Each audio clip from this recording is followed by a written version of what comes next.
باندھا. آپ کے ساتھ کوئی فوج نہیں تھی، کمانڈر نہیں لیے تھے، صرف اللہ اور اس کے رسول کی محبت دل میں سمائے ہوئے.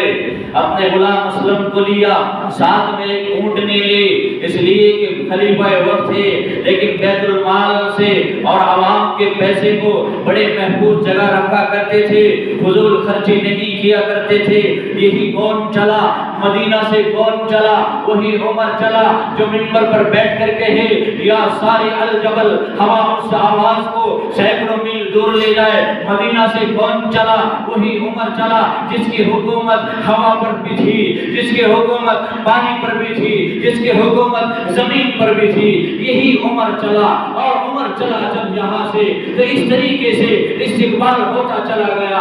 عمر نے ایک اونٹ میں لے، اپنے غلام اسلم کو لیا، تھوڑا سا توشہ لیا، کپڑے بھی تبدیل نہیں کیے، وہی پھٹے سدے کپڑے پہن کر. یہی اللہ کا شیر، یہی عمر خلیفہ دور، یہی آقا رحمت کا غلام جب یہاں سے چلتا ہے، غلام اسلم کو لیتا ہے اور یہ کہتا ہے کہ تھوڑی دیر تو بیٹھنا، کچھ دیر میں بیٹھوں گا، اسی طریقے سے سفر پورا ہو جائے گا. کوئی کمانڈر نہیں تھے، پیچھے کوئی پروٹوکول نہیں تھا، کوئی فوجی دستہ نہیں تھا.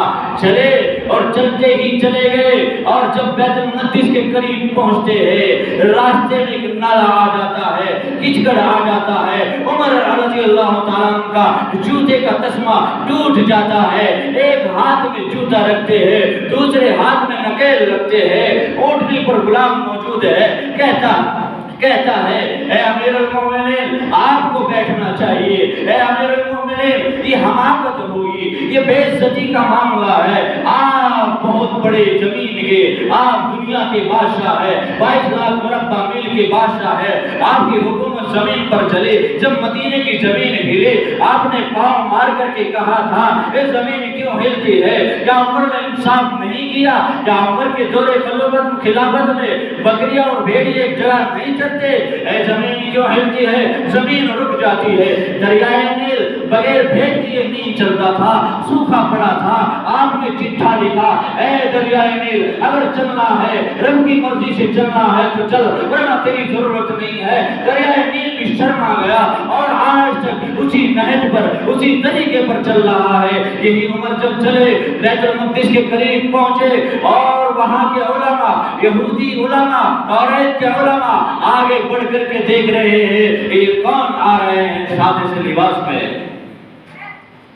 یہ کون ہے سادے لباس میں؟ کون آ رہا ہے؟ عبیدہ بن جراح رضی اللہ تعالیٰ نے خالد بن ولید اور آپ کے صحابی نے کہا ہے کہ آپ ہی سمجھو، آپ ہی دیکھو کون ہے. آپ درویش کو پڑھتے رہتے ہو، دیکھو کون ہے. تو جب دیکھا کہ ایسے ایسے ہے اور ایسی ایسی حالت ہے تو سمجھ گئے. عبیدہ بن جراح نے کہا کہ یہی ہمارا خلیفہ، یہی 22 لاکھ مربع میل کا حاکم عمر رضی اللہ تعالیٰ عنہ ہے. تو یہودی علماء نے کہا نہیں یہ کیا معاملہ ہے؟ ارے غلام اونٹ پر، آپ خود نکیل پکڑے اونٹنے کی اور جوتا ہاتھ میں، 12 پیوند کپڑوں پر لگے، بیت المقدس کو فتح کرنے کے لیے آج اس مقدس زمین کو، مقدس جگہ کو، جہاں آج فلسطینیوں پر ظلم و ستم کی بارشیں ہو رہی ہے، چاروں طرف سے دھوئیں کی اور چاروں طرف سے بموں کی اور راکٹوں کی زد میں آئے ہوئے ہیں، اس کے باوجود بھی خوف نہیں کھا رہے ہیں.